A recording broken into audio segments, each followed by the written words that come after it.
Buenas noches a todos y como prometí ayer, vamos a hablar hoy, vamos a continuar con la historia de Rabbi Akiva, pero en esta ocasión me voy a salir de tal vez de mi costumbre y mi línea y voy a dar una interpretación muy interesante que da la Kabbalah. De hecho, Rabbeinu Haim Vital, que fue el alumno predilecto de Lari, del famoso Rabbi Yitzhak Luria Ashkenazi, el gran cabalista.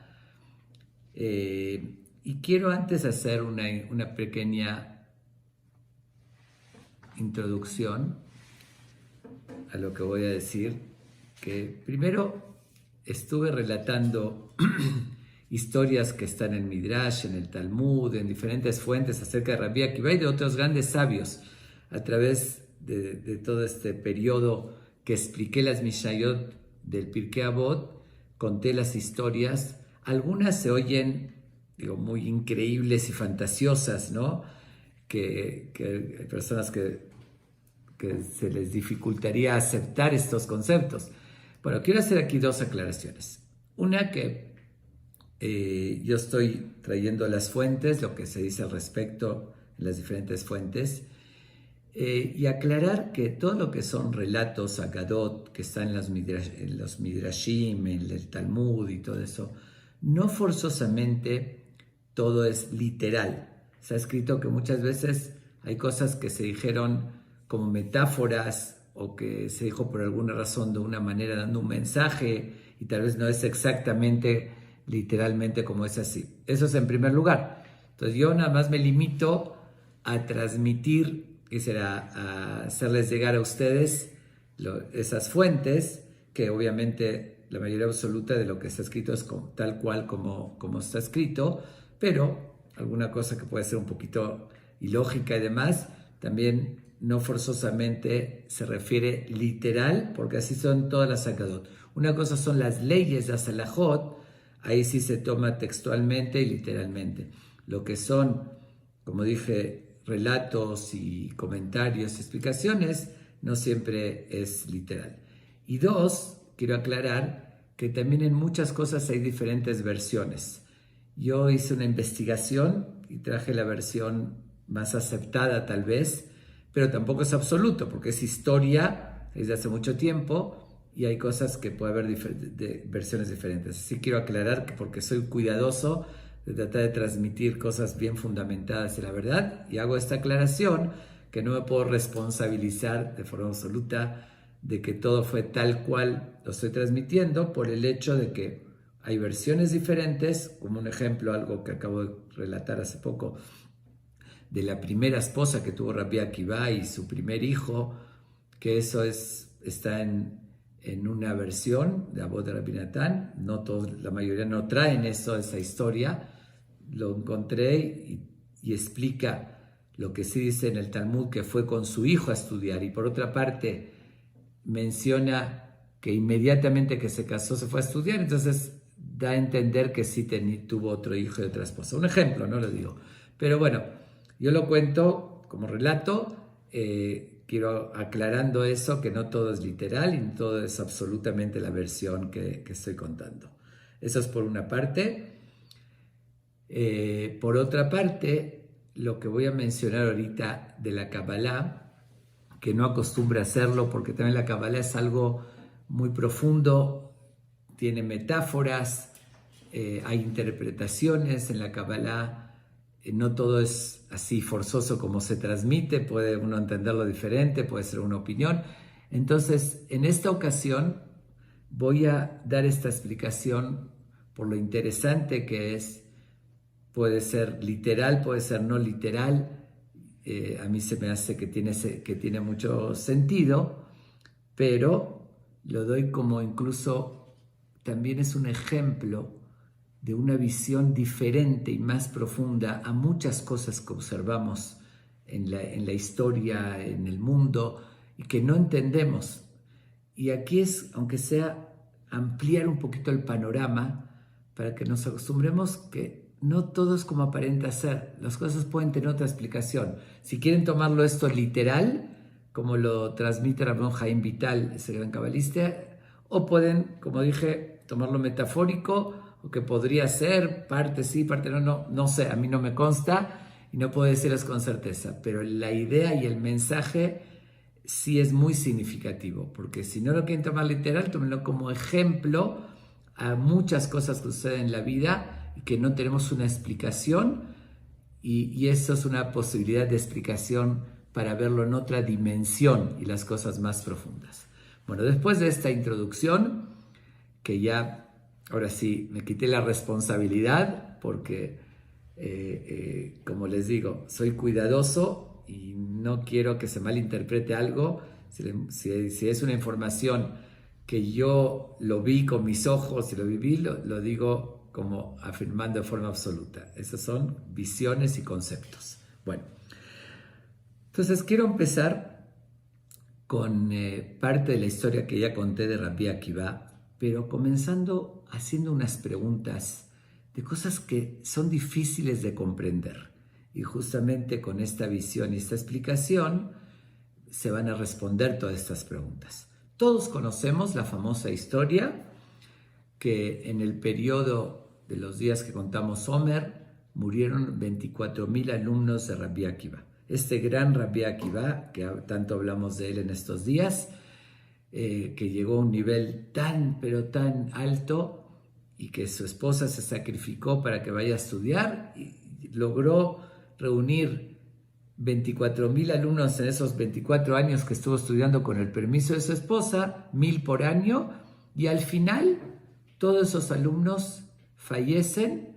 ¿Y cuál es el argumento que conocemos? Porque no se respetaban lo suficiente unos a los otros. Pero aquí realmente cabe preguntar dos cosas, dos preguntas importantes sobre esto. En primer lugar, ¿puede ser una sentencia tan grave por no respetarse? Obviamente que es muy importante respetarse, pero en ningún lugar dice en la Torá que está condenado a pena de muerte. Una cosa es asesinato o algo similar y otra es no respetarse. Está muy mal, obviamente, es mal ejemplo, pero ¿cómo se entiende esa gravedad? Me refiero de que hayan muerto 24,000 grandes sabios por ese detalle, como que es difícil de entender ese suceso. Eso es por una parte. Y por otra parte, yo me pregunto, es muy extraño también que 24,000 personas que están en la misma escuela, por naturaleza cada ser humano tiene otras cualidades, otro carácter. Digo, son gente diferente, no eran hermanos ellos. Cada uno venía de otro lugar, vinieron a estudiar con Rabbi Akiva, eran alumnos. Todos cometieron exactamente el mismo defecto, todos cayeron en eso, como que está extraño. Digo, podría ser, pero es mucha casualidad que todos justamente tengan esa mala cualidad de no respetarse. Es algo difícil de comprender. Vamos a dejar ahorita todas estas preguntas en el aire. Al final vamos a responder a todas. Pero voy a continuar con otro suceso importante de Rabbi Akiva, que lo menciona en el Talmud. Y también sobre esto voy a seguir todavía en las preguntas antes de entrar a las respuestas. En el Talmud, tratado de Menajot, página 29, nos relata lo siguiente. Y vuelvo a repetir, no significa, esto sí es una agadá, es como una historia, un comentario, que no se toma literal, es un poquito más metafóricamente, ¿no? Porque el Talmud lo transmite a nuestro alcance, con los términos que nosotros entendemos, como ya le dije en otra ocasión, que cuando dice la Torá la mano de Dios no quiere decir que Dios tenga mano, es una forma metafórica para que lo entendamos. Aquí también el Talmud lo describe tal cual, así como un cuentito que nos dice como si una persona se encuentra con la otra y en términos humanos, pero es mucho más profundo que esto. Entonces nos dice lo siguiente. Dice que Dios, cuando Moshe subió al cielo, 40 días y 40 noches que menciona en la Torá, Dios le enseñó a Moshe, vamos a llamarlo así para entenderlo mejor con la modernidad, digamos como una película, por decirlo así, de todo el futuro, de lo que iba a suceder en el futuro. Le mostró. y entre eso le mostró los grandes sabios que iban a llegar, que iban a ver en la historia. Obviamente los más importantes. Y cuando llega justamente a Rabbi Akiva, que Dios le está mostrando, por decir, la película de Rabbi Akiva, le llama mucho la atención y ve que Dios está, ¿cómo decirlo? Acondicionando, por decirlo así, perfeccionando la Torah. ¿Qué estaba haciendo Dios? Estaba poniendo coronas a cada letra de la Torah. Entonces le pregunta Moshe, ¿por qué estás aumentando a lo que ya escribiste? ¿Qué te orilló a ahorita agregarle coronas y algo especial a cada letra de la Torah? Entonces le contesta Dios. Vuelvo a repetir, no quiere decir que Dios estaba dibujando unas coronas, es los conceptos. Le contesta Dios, ¿qué puedo hacer si mi hijo, este gran Rabbi Akiva, él se puso a analizar cada letra y le dio una explicación profunda y le puso coronas y así? Entonces yo tengo que seguir lo que él hizo, su obra. Ya lo adopté, lo que él estableció y lo que él profundizó, yo lo adopté. Le dice Moshe, como dije hace un momento, que se interesó más en él. A ver, quiero ver toda su vida. Quiero ver la película completa acerca de Rabbi Akiva. ¿Ok? Entonces, Dios le dice, siéntate ahí, por decir, donde lo llevó a la época que Rabbi Akiva estaba enseñando a sus alumnos cosas profundas. Moshe Rabbenu, el que entregó la Torá, el que Dios le reveló todos los secretos, estaba oyendo a Rabbi Akiva lo que estaba enseñando y no le entendía Moshe. Dijo cosas porque él mismo no lo había estudiado eso, como dije. Dios mismo le estaba agregando cosas nuevas a las letras, por lo que llegó Rabbi Akiva. Llegó un momento que Moshe se desmoraliza. Dice, no puede ser que haya alguien, que yo soy el que entregué la Torá, yo soy el autor, no la inventó, transmisor de Dios, de todos los detalles, y alguien que conozca cosas que yo no conozco. Estaba desmoralizado, hasta que se quedó oyendo, y de repente ve que un alumno le hace una pregunta a Rabbi Akiva. ¿Esto por qué es o de dónde lo sacamos? ¿Y qué le contesta Rabbi Akiva? Esto es Alajá le Moshe mi Sinai. Esto lo recibimos de Moshe de Sinai, y así es porque él nos los transmitió. Ya cuando oyó eso Moshe es como que se calmó. Dice, bueno, al final recurre a él, a lo que él transmitió. Pero ¿qué vimos de ahí? Que de hecho Moshe lo consideró hasta superior a él y le pregunta a Dios, si va a haber una persona, si ya me mostraste el futuro, y va a haber una persona de tan alto nivel, ¿por qué me escogiste a mí para entregar la Torah? ¿Por qué no trajiste su alma antes a esta época y lo hubieses escogido a él? Que él sea el transmisor de la Torah, no yo. Dios no le negó esa pregunta, no le dijo que estaba equivocado. Nada más dijo, así lo decidí. Pero si vemos en el texto del Talmud, varias veces le dice Dios, Hazor le ajoreja, unas palabras muy extrañas. Voltea para atrás, regresa para atrás, que así lo decidí.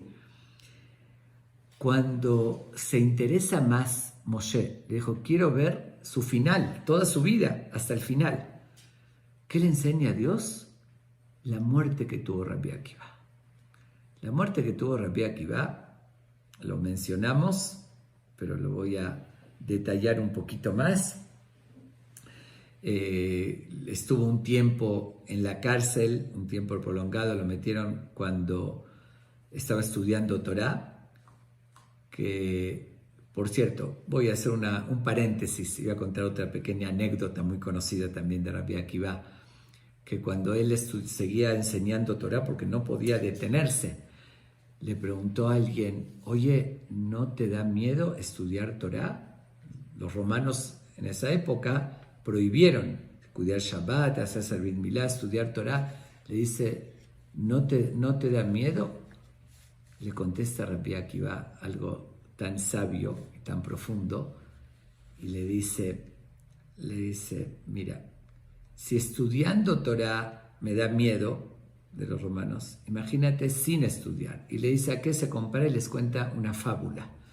Le dice lo siguiente, en una ocasión un zorro, que tiene la fama el zorro de ser el más astuto de los animales, estaba junto al mar y ve que habían pescadores que echando sus redes estaban pescando y los peces escapándose de la red así corriendo.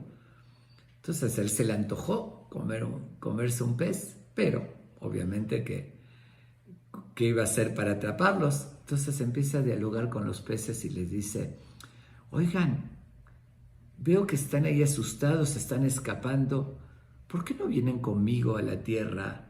Dice así, bueno, obviamente diciendo en fábula, le dice, tus antepasados también estuvieron conmigo, vamos, aquí va a estar, venga, yo los voy a proteger, vengan, vamos a pasarla bien, ahí se están escapando como locos así de las redes, están en peligro, vengan conmigo a la tierra.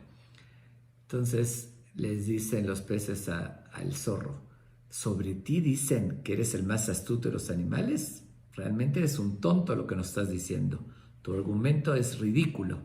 Si aquí, que estamos dentro del agua, que es nuestro oxígeno, igual estamos en peligro con las redes que nos quieren cazar, si salimos del agua a la tierra, donde no tenemos oxígeno, donde es una muerte segura, ahí vamos a estar mejor, ahí seguro que nos vamos a morir. Aquí todavía podemos escaparnos, ¿sabes? Igual estamos en peligro.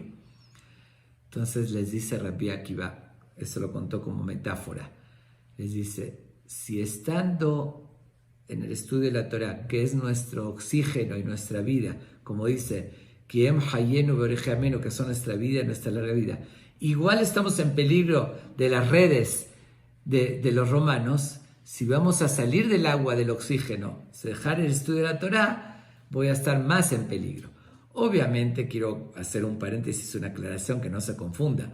Eso Rabbi Akiva en su nivel, y él sabía que al final tenía una fe muy alta y lo que estaba destinado. Normal, una persona sí se tiene que cuidar, si hay un riesgo y una ley no puede evadirla. Pero Rabbi Akiva, en el nivel que estaba, les contestó así. Pero al final, y era un destino que tenía que vivir, lo atrapan a Rabbi Akiva, lo meten preso, un tiempo en una cárcel, y creo que llegué a contar que iban los alumnos a veces a estudiar a la cárcel y él se negaba, pero iban a veces, cuentan que una vez uno de ellos fue junto a la cárcel como un vendedor, porque también le prohibieron, por eso lo atraparon, le prohibieron enseñar Torah. Entonces fue como un vendedor y empezó a decir, a cantar, como esos vendedores callejeros. Vendo tal y tal cosa, y dentro de sus palabras le hizo una pregunta a Rabbi Akiva, ¿cómo es la ley sobre esto? Y seguía diciendo, vendo, y Rabbi Akiva lo oyó y también le contestó, ¿qué estás vendiendo? Y en la mitad le da la respuesta. Así se la rebuscaban para estudiar. Pero llega el día que lo condenan, ya lo llevaron al patio donde ejecutaban, en la cárcel. Dicen que era vísperas de Kippur, esa es una versión, otros dicen que fue el mismo Kippur, pero la versión del Talmud es que fue vísperas de Kippur, y en ese día fue el mismo Tornostrofos, que tanto hablamos de él, que ayer lo dejé pendiente, que voy a contar la historia de su esposa, de Tornostrofos, que en un momento lo vamos a contar, y vamos a ir relacionando todo. Bueno, de todos modos,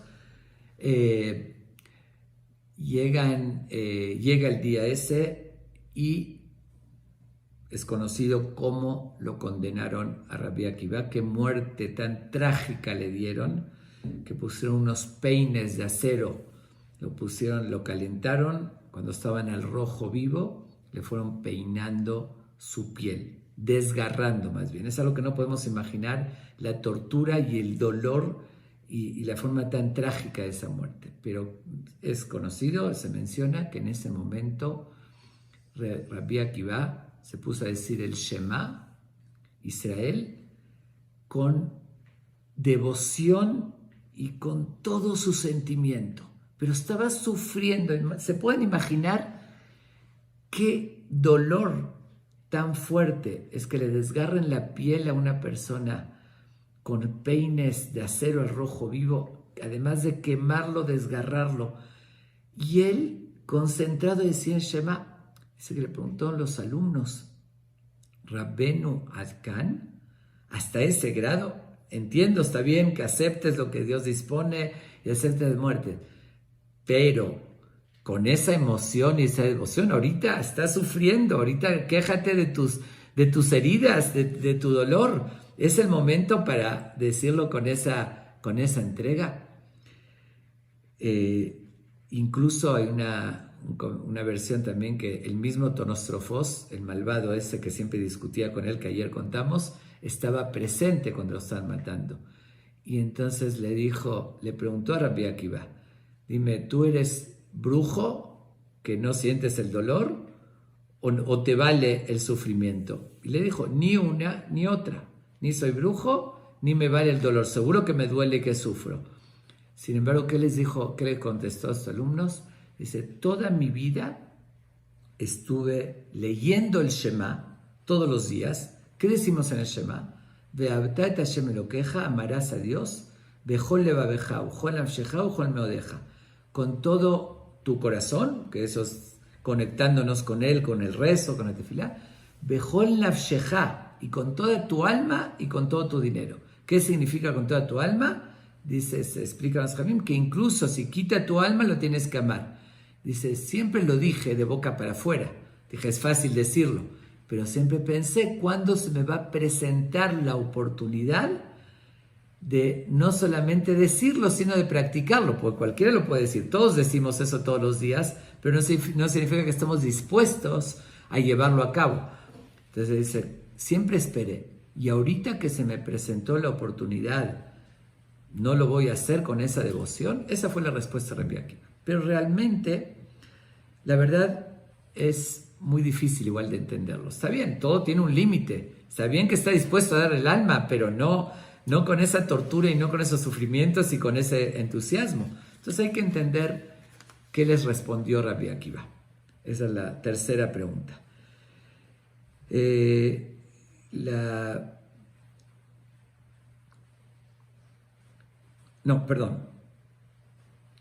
Perdón, esa es la cuarta pregunta. Hicimos 4 preguntas. 1, 2, que ¿por qué murieron? ¿Por qué algo tan trágico que hayan muerto los alumnos de Rabbi Akiva? La segunda pregunta fue, ¿cómo puede ser que coincidieron que todos no se respetaban?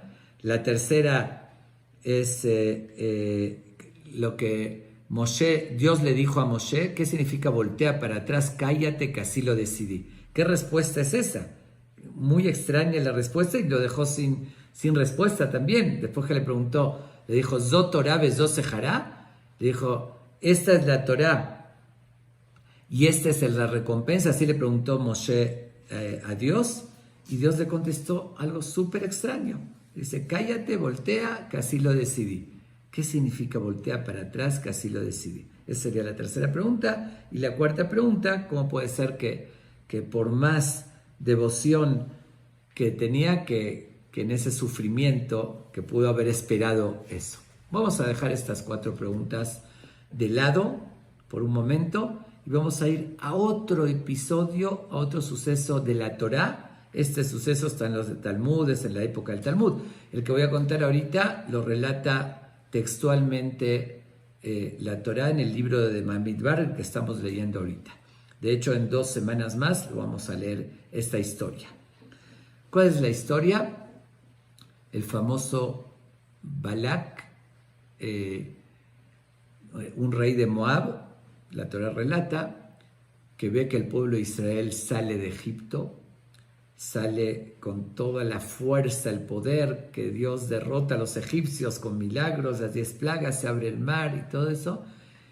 Y entonces dijo, si lo tenemos que enfrentar, es un pueblo que tiene reglas metafísicas, que no son las reglas naturales, no es el poder natural. Entonces no lo vamos a poder vencer con armas, porque no son armas convencionales las que usa, son armas de Dios, que es el que Dios lo está protegiendo. Entonces dijo, ¿cómo podemos vencerlos? Se le ocurrió, si ellos usan armas no convencionales, que es milagrosas de Dios, voy a también a contratar a alguien que usa armas no convencionales.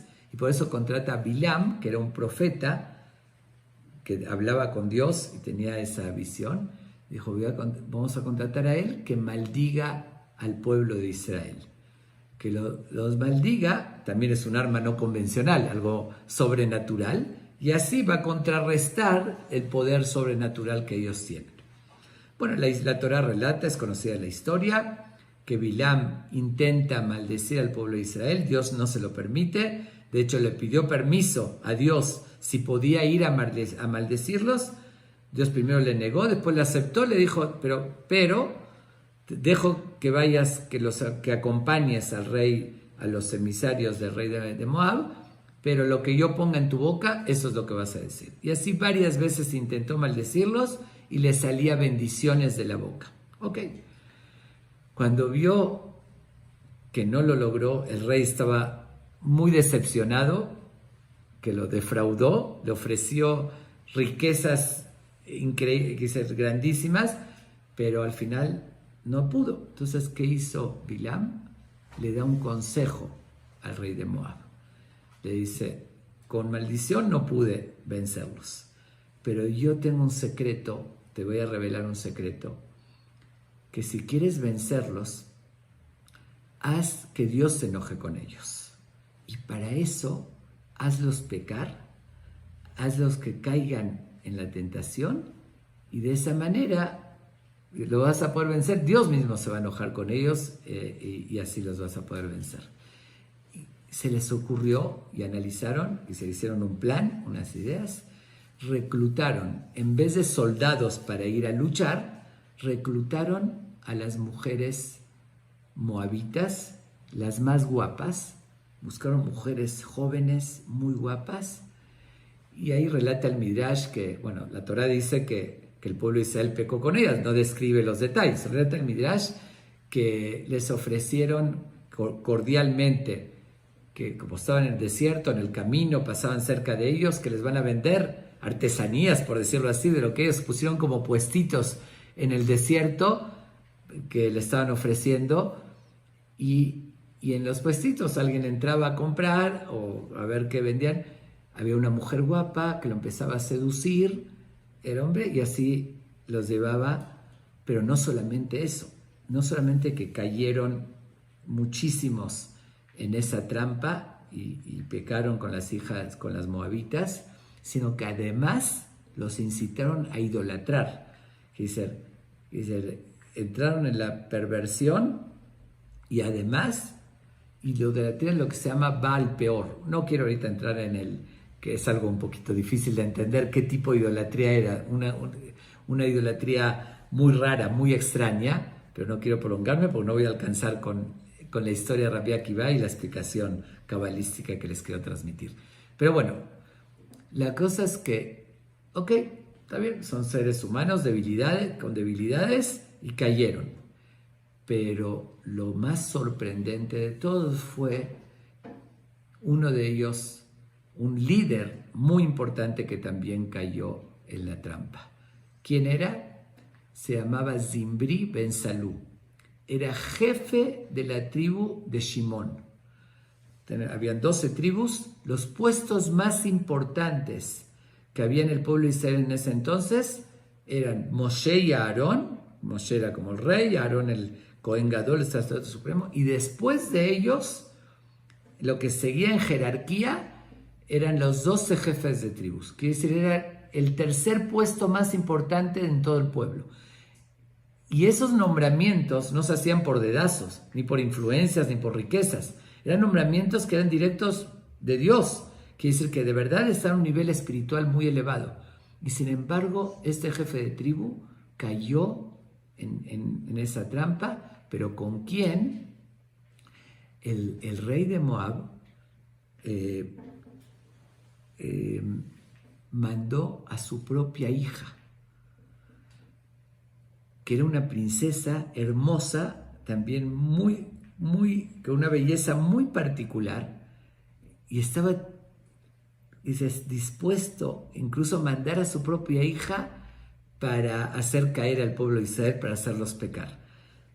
Pero cuando la manda, le advierte, le dice: tú eres aristócrata, eres una princesa con una belleza fuera de lo normal, no vayas y te desperdicies con cualquier persona, no vas a agarrar a alguien del pueblo e irte con él. Tú tienes que buscar a los líderes más importantes, trata de seducir a Moshe y a Aarón, que serán los jefes más importantes, para que Dios se enoje con ellos, para hacerlos caer. Ve a seducir a los más importantes. Obviamente que ella no se podía acercar a Moshe y a Aarón, pero sin embargo se topó con este jefe de tribus de Zimri ben Salú, y él sí cayó bajo sus encantos. Y no solamente que cayó, se degradó tanto que lo hizo públicamente.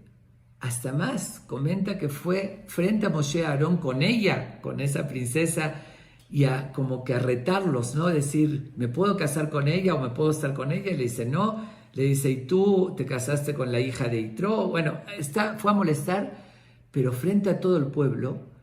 Y él, como él era un gran líder, tuvo 24,000 personas de su tribu que lo siguieron, y todos cayeron pecando, idolatrando, se fueron con las mujeres moabitas, y él liderando a todos. Y en la Torá relata que llegó Pinjas, nieto de Aarón a Cohen, y con una espada los mató, quise decir, vengando por Dios. Bueno, eso es la historia, no quiero entrar ahorita en detalles. Digo, hay que entender el contexto, porque fue mucho Hilul Hashem, profanar el nombre de Dios, y él tomó esa iniciativa, pero no quiero entrar ahorita en la explicación de eso. ¿Okay? Esa es la historia a grandes rasgos que nos relata la Torá. Vimos dos historias. Por una parte la de Rabbi Akiva, y por otra parte, mucho tiempo antes, la de este jefe de tribus de Zimri ben Salú y sus seguidores. Nos dice este gran cabalista, el Rabbi Chaim Vital, en nombre de Lari, que este jefe de tribu, después de muchos años, reencarnó en Rabbi Akiva. No quiero entrar tampoco en el tema de reencarnación, porque es un tema muy también complejo, profundo. Algunos lo aceptan literal, otros no, pero yo se los paso al costo, como si voy a dar esta explicación, y como les dije, cada uno como lo tome, si se acepta o no, más que todo es el concepto y cómo todo encaja, embona perfectamente. Entonces se explica qué quiere decir reencarnó, que su alma, después de muchos años, volvió a nacer en el cuerpo de Rabbi Akiva. Puede ser una parte del alma, lo que se llama nitzos, que es algo también que no entendemos. El alma se comparó a la vela y se divide. Bueno, de todos modos, a veces una parte entra en un cuerpo para corregir algo. Y no solamente eso, las 24,000 personas que se mencionan en la Torá, esos seguidores de este jefe de tribu, que pecaron con las moabitas e idolatraron, la Torá menciona que mandó Dios una epidemia y murieron esas 24,000 personas en una epidemia. Entonces, según esta visión cabalística, esas 24,000 personas que menciona la Torá reencarnaron en estos 24,000 alumnos de Rabbi Akiva. Que decir, aquí se repitió una historia, pero de forma totalmente diferente. Vamos a ver una y otra para ir armando, hilando cabos, por decirlo así, ¿no? Según este concepto. Zimri ben Salú, este jefe de tribu, él estaba en el nivel más alto, en todos los aspectos. Como dije, la tercera persona de categoría después de Moshe y Aarón, que es él y sus compañeros o los otros jefes de tribus, pero el tercer puesto de importancia. ¿Se imaginan qué nivel espiritual? Era aristócrata, él tenía ascendencia desde Jacob, de forma directa, descendiente de Jacob. Tenía todo, estaba en lo más alto y terminó en lo más bajo que podía haber. dice, pecando públicamente, profanando el nombre de Dios, idolatrando, dice, frente a todos, se degradó a lo más bajo, de lo más alto a lo más bajo. Rabbi Akiva, que según esa versión, reencarna Rabbi Akiva para corregir ese error, fue totalmente lo contrario. Rabbi Akiva empezó de lo más bajo, como ya lo relatamos. Rabbi Akiva era ignorante, un campesino, no tenía aristocracia, no tenía familia, su papá no tenía una ascendencia aristocrática del pueblo de Israel, su papá fue un converso, ya contamos la historia. Empezó de lo más bajo, que al margen nos da una lección impresionante Rabbi Akiva, que nadie puede usar como pretexto: yo no tengo familia, no tengo ejemplo de la familia, yo no tengo dinero, yo no tengo conocimientos. Todas esas adversidades se pueden superar, y está la prueba de Rabbi Akiva. Quedó huérfano a los 2 años, no venía de ascendencia, era pobre, no tenía hasta los 40 años, no tenía conocimientos, superó todo eso, igual uno puede llegar. Bueno, empezó lo más bajo y terminó en lo más alto que puede haber. Lo opuesto a Zimri Ben Salú. El otro murió profanando el nombre de Dios al máximo, y él murió santificando el nombre de Dios. ¿Se imaginan qué ejemplo, qué demostración de convicción total de la fe en Dios, demostrando de que aunque lo están torturando, él está diciendo el Shema Israel, la fortaleza, el ejemplo, no podía haber algo más grande. Pero justamente él tenía que corregir la forma que murió en su vida pasada, con lo opuesto, muriendo, ahora sí santificando el nombre de Dios. ¿Por quién cayó Zimri Ben Salú, este jefe de tribu? Por debilidad, por una mujer, que sin echarle la culpa a la mujer, porque aquí al contrario, en Rabbi Akiva fue una mujer lo que lo llevó a lo más alto. Dice, fue él que tuvo esa debilidad. Dice, por una mujer se degradó y fue a lo más bajo que puede haber. Rabbi Akiva exactamente lo contrario. Fue también por una mujer, Zimri Ben Salú, el que dijimos, Rabbi Akiva, su esposa, ya contamos la historia, Rachel, que le dijo a sus alumnos: todo lo que yo tengo y lo que ustedes tienen no me pertenece a mí. Todo es gracias a Rachel, a su esposa, que ella se casó con él con la condición que vaya a estudiar. Ella le dio la fuerza, lo incitó. Ya relatamos la historia de Rachel, si recuerdan, bueno, los que estuvieron oyendo, ¿no? Que Rachel era la hija de Calvá Sabúa, del multimillonario, que ella vio en él un potencial muy grande por sus cualidades, y aunque se casó con él, aunque su papá la desheredó y la corrió de la casa, y gracias a ella, que la autorizó, como ya contamos, se fue 12 años a estudiar, regresó, y oyó que estaba hablando con un vecino, y que ella dijo: si se tiene que dar otros 12 años, estaría yo contenta, y se quedó 24. Todo, de todos modos, el nivel que llegó fue gracias a una mujer. Que el otro se degradó por una mujer, y aquí se elevó por una mujer. De esa manera corrigió lo anterior. Pero como en la otra vida pecó por una mujer, tuvo que pasar pruebas Rabbi Akiva, a ver si ahorita sí tenía esa fortaleza de no tener esa debilidad y llegar a pecar por una mujer. Y voy a contar algo más que relata el Talmud. Pero primero nada más un detalle de que el nombre de él, Akiva Ben Yosef, suma 406. Si contamos el valor numérico de cada letra, más las mismas letras, que son 11, Akiva Ben Yosef, suma exactamente 406. Y Zimri Ben Salú, tal como lo dice la Torá, suma exactamente 406. Es algo impactante. Es decir, según esa visión de la Kabbalah, vino él, reencarnó en él y los nombres son exactamente, tienen el mismo valor numérico. Bueno, eso es un detalle, obviamente. No quiere decir que es a fuerzas.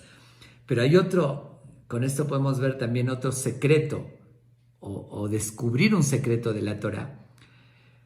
Cuando se menciona en el libro de Bamidbar que Dios mandó una epidemia y murieron esos 24,000 personas de la tribu de Shimón, seguidores de este líder, dice después, Vayhi Harea Magefa, fue después de esta epidemia, Vayomer Hashem el Moshe, y Dios le dijo a Moshe X. Pero hay algo muy extraño ahí. Cuando dice Vayhi Harea Magefa, se interrumpe, hay un espacio en el mismo pasuk. En la Torah, en el Sefer, se va a ver un espacio. No termina ahí la perashá, como algunos lugares que es un espacio natural cuando termina una perashá o la otra. En la mitad de la frase hay un espacio. Y cabe la pregunta también, ¿para qué nos dice fue después de esa epidemia? ¿Para qué tiene que decir eso? Sigue diciendo, puede seguir relatando lo que pasó, que Dios le dijo a Moshe. Entonces, según esta visión, y explica Rabbi Haim Vital, revela este secreto y dice, aquí la Torah nos revela lo que iba a pasar. Dice, Vayhi Harea Magefa, fue después de esta epidemia, deja un espacio. Dice, en el futuro va a haber otra epidemia, dice, otra muerte de 24,000 personas como hubo en ese momento, que era para corregir el error que ellos cometieron, estos 24,000 alumnos. Eso está en código encerrado en la Torah. Y vuelvo a repetir, hasta me siento incómodo cuando hablo de un tema así, que no estoy acostumbrado, me refiero, aunque me gustó, que si estudié conceptos de Kabbalah y demás, pero como no los tomo literal y así, no acostumbro a transmitirlos. Pero bueno, esto está de verdad fascinante, por eso, como les dije, me salí de mi forma o de mis costumbres. Ok, continuemos. Relata, voy a citar otra anécdota para ir armando, ahora sí, esto porque ya se hizo tarde. Cuentan que una vez en uno de sus viajes, recuerdan que mencioné que Rabbi Akiva viajó mucho para diferentes razones, o para interferir por el pueblo de Israel, para hablar con los romanos, o en viajes que enseñaba, que curaba gente, etc. Uno de sus viajes viajó a Grecia, Rabbi Akiva. Grecia era muy importante en ese entonces. Se enteraron que iba a llegar, Rabbi Akiva era de renombre a nivel mundial, y alguien le dice al gobernador o al dirigente del lugar donde iba a llegar de Grecia, le dice, el que va a llegar es una persona de un nivel espiritual impresionante, una sabiduría y un nivel espiritual, y él además, algo que ellos no podían entender, dice, es una persona que no se deja seducir, puede ver una mujer guapísima y para nada, a él no le hace ningún efecto y se sigue de largo como si nada. El gobernador, que estaba tan acostumbrado a la promiscuidad y más con el poder y dinero que tenía, dice, no puede ser que haya alguien así. No puede ser que una persona no le haga ningún efecto ver una mujer guapa. Dice, seguramente nunca lo pusieron a prueba. Yo lo voy a poner a prueba. Vamos a ver si es cierto, a ver si existe alguien que tenga esa fortaleza. ¿Qué hace? Era el hombre de más poder en ese lugar. Busca a las mujeres más guapas de todo el país. Dice, sabía que iba a llegar Rabbi Akiva, se preparó. Dice, búsquenme a las mujeres más provocativas, más atractivas que hay. Bueno, las trae, las contrata y les dice, quiero que donde él va a estar, donde va a dormir, ustedes entren al cuarto en la noche, por orden, digan, del gobernador, no importa, que no pueda resistirse. Busquen ser lo más provocativas que pueda haber y yo les pido que acomodé el lugar, lo seduzcan y quiero que caiga con una de ustedes. Quiere decir que si no es una la otra, lo tienen que seducir y hacerlo caer, hacerlo pecar. Bueno, les dice, les voy a pagar muchísimo dinero, dice, si lo logran. Efectivamente, así lo hacen. Investigan, llegan al hotel en la noche, todos se meten, ok, esa es una orden, tenemos que estar aquí. Y empiezan, una por un lado y otra por otro lado, pero obviamente, ¿no? Tiene que ser con su consentimiento, no. Y empiezan a tratar de seducirlo, y así se trataron de quedarse toda la noche. Rabbi Akiva las ignoraba, así hasta con despecho, que ellas no estaban acostumbradas, y más con la belleza que tenían, pero al final, con todos los intentos, pero no lograron en lo más mínimo. Regresan hasta enojadas con el gobernador y le dicen, nos contrataste una misión imposible. Dice, es absolutamente, fue imposible. Preferimos la muerte, así lo dijeron como desesperadas, se sintieron hasta rechazadas, despreciadas, que no estaban acostumbrados a seguir intentando seducir a una persona que para nada. Bueno, comenta el Midrash que lo manda a llamar el gobernador Rabbi Akiva y le dice, oye, me enteré de que había unas mujeres que estaban contigo y que tú las rechazaste. Le dice, ¿que no estaban guapas? ¿No son una creación de Dios como tú y yo? ¿Por qué? ¿No tienes sentimientos humanos? Dice, instintos naturales. Les dice, bueno, le quiso quitárselo de encima y le dijo, sentí un aroma espiritual negativo, de pecados, y la verdad eso me dio hasta rechazo. Bueno, de todos modos se dio cuenta este gobernador que efectivamente, como le habían dicho, tenía esa fortaleza Rabbi Akiva, y lo felicita y le dice, de verdad es admirable, no había conocido una persona hasta ahorita en toda mi vida que tenga esa entereza y fortaleza espiritual. Por mucho menos, ¿no? Otros no nada más que si los seducían se dejaban, sino iban a buscar, hasta violaban y además era el comportamiento de los romanos en esa época. Entonces lo manda, lo despide con todos los honores, que se ganó su respeto. Pero volviendo a la explicación cabalística, que todavía no acabo y se está haciendo tarde, voy a tener que tratar de resumir muchísimo. El Rabbi Akiva, Dios hizo que suceda eso porque tenía que pasar esa prueba. Para terminar de corregir de la vida anterior, que había, por una debilidad, había pecado y se había degradado, ahorita tenía que pasar esta prueba, pero la más fuerte fue la segunda prueba que pasó, similar. Y ahora sí voy a retomar en lo que me quedé ayer. Ayer conté de Tornosofos, que lo llama el Talmud Tornosofos a Rasha, el malvado, que tanto daño hizo al pueblo de Israel, el que le discutía siempre a Rabbi Akiva, el que contamos varias preguntas capciosas que les decía para hacerlo caer, pero dijimos que siempre le salía el tiro por la culata. Siempre que intentaba, Rabbi Akiva les respondía sabiamente y lo dejaban ridículo a él. Una vez cuentan que llega a su casa enojadísimo, furioso. Su esposa lo ve. ¿Qué tienes? ¿Por qué estás de ese humor? Le dice, otra vez ese maldito Rabbi Akiva que de vuelta me dejó a mí en ridículo, me contestó así, yo quería humillarlo y me salió al revés. Ya no puedo vivir así, lo tengo que vencer. Dice, estamos hablando de vencerlo, en ese entonces era protegido por el César, como dijimos, el mismo César le consultaba. Total, le dice la esposa, ¿sabes qué?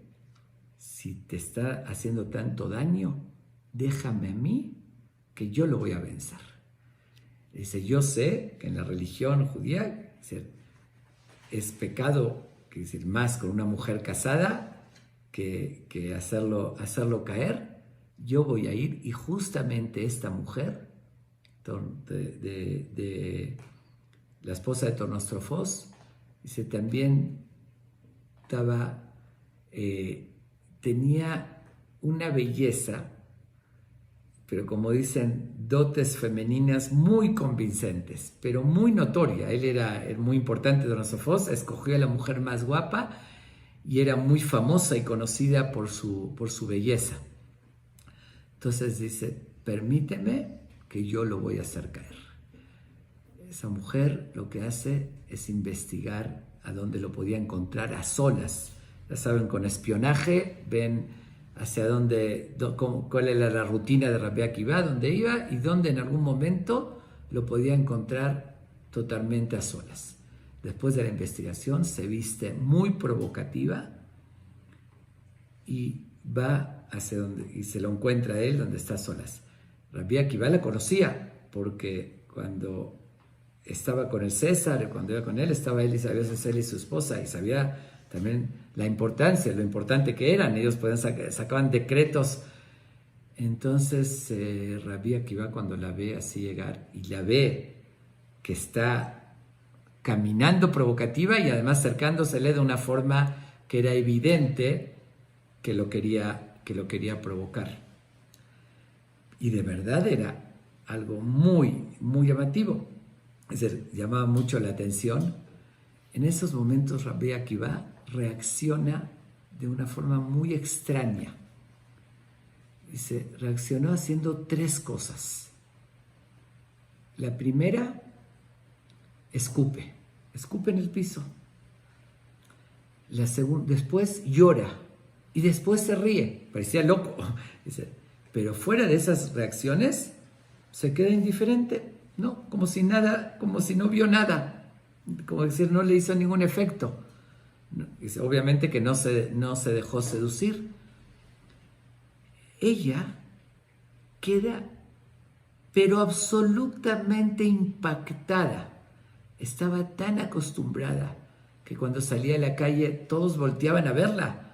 Dice, y bueno, hasta la molestaban. Tenía que siempre, ella sabía que a cualquier hombre lo tendría a sus pies inmediatamente.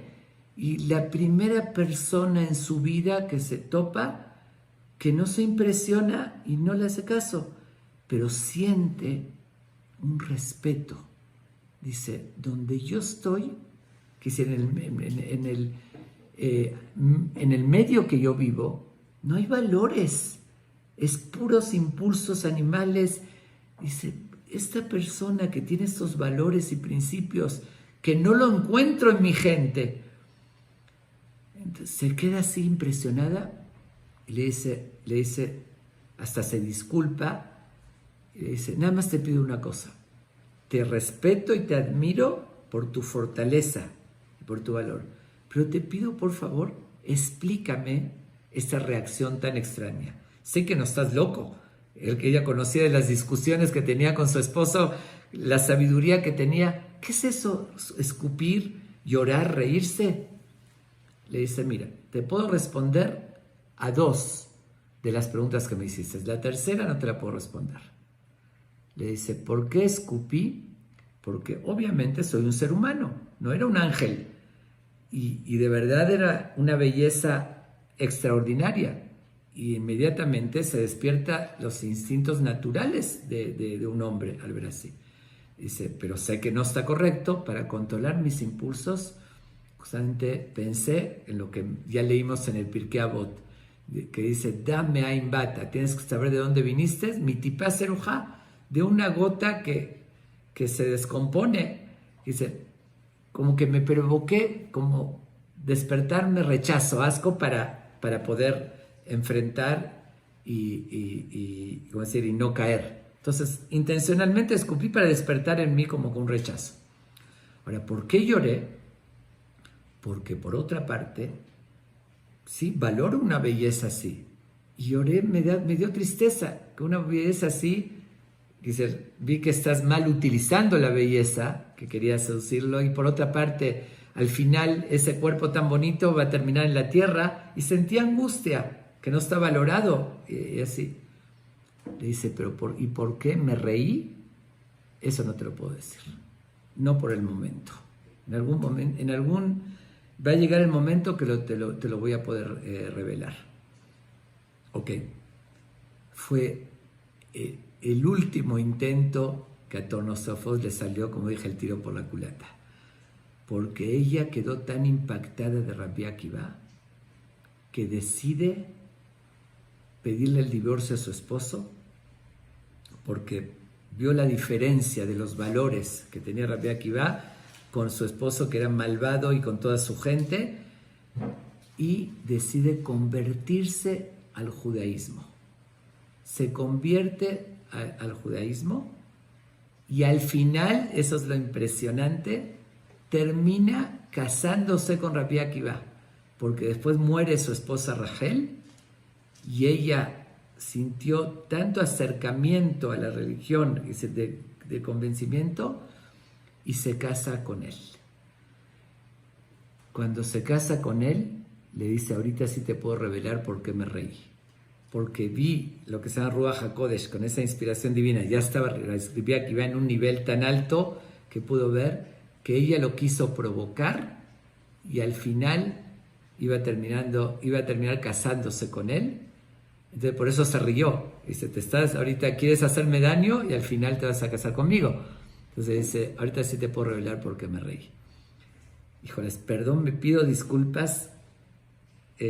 No lo quiero dejar sin acabar, sin concluir. Ya voy a tratar, pero ahora sí fue récord de que nos extendimos, pero esto es algo de verdad muy especial y yo creo que lo amerita.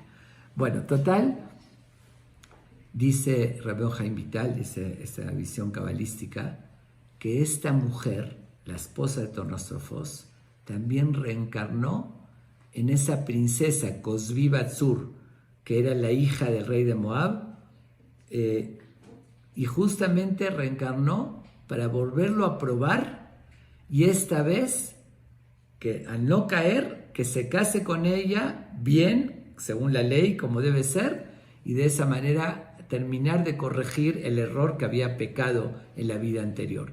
Por eso, primero fue como fue antes una princesa, dice esposa, ¿sí? Trató de seducirlo, al final ella por convicción se convierte y se casa con él y tienen relaciones de forma permitida y correcta.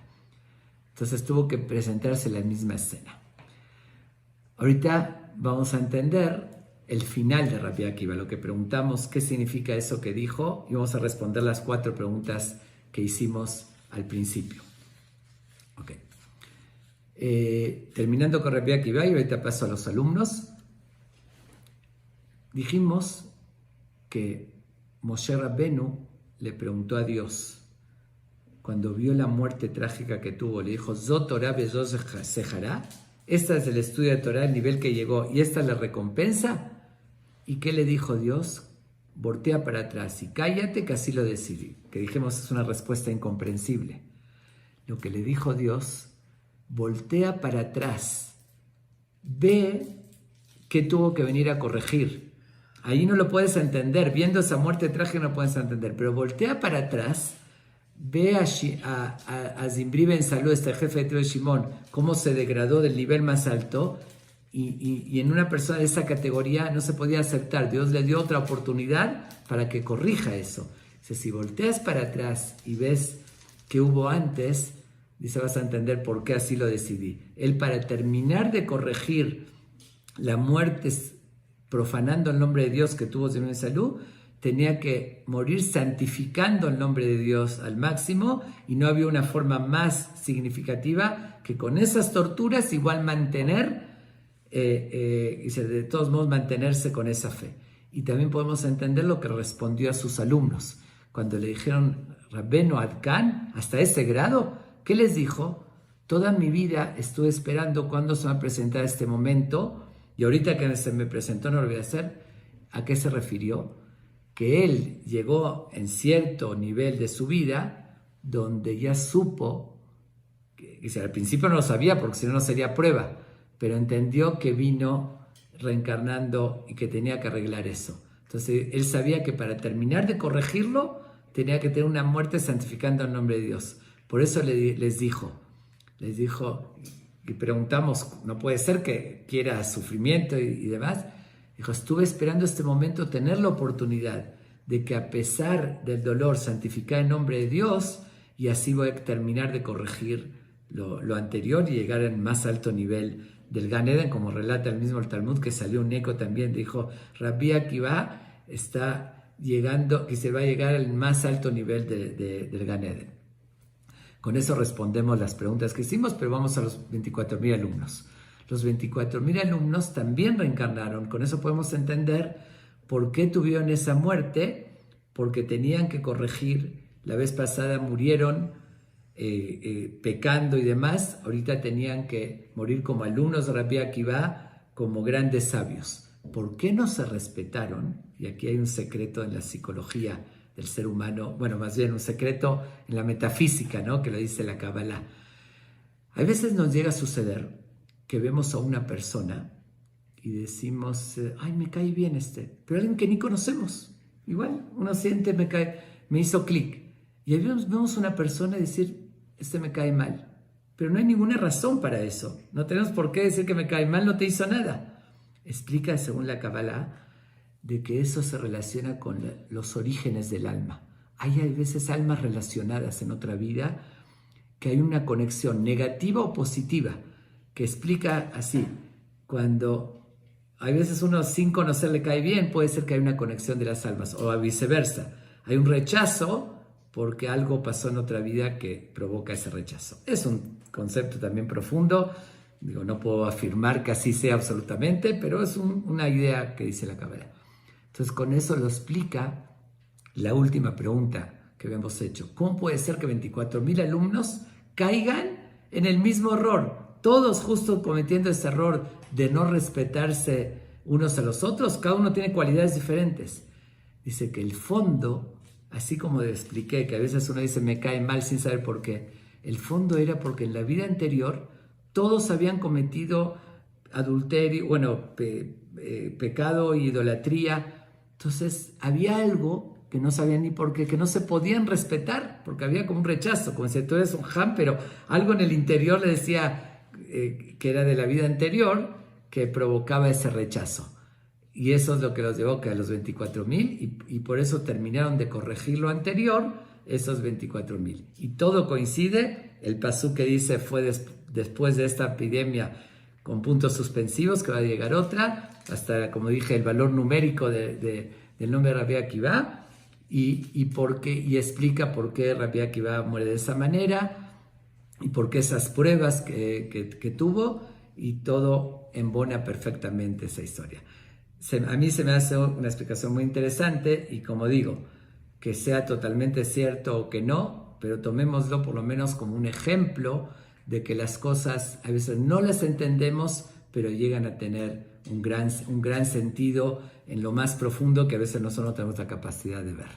Les agradezco la atención, me disculpo que hoy me extendí más de lo normal, y la verdad quería continuar con la historia de Rabbi Akiva, que no acaba, pero bueno, mañana aunque sea los últimos detalles para cerrar, y continuamos con la siguiente, ahora sí con la siguiente Mishnah, porque si no, no acabaríamos nunca. Agradezco la atención y una vez más repito que esto no es tan sencillo que ser de tomarlo. Yo lo estoy transmitiendo, como dije, al costo de lo que está enfocado.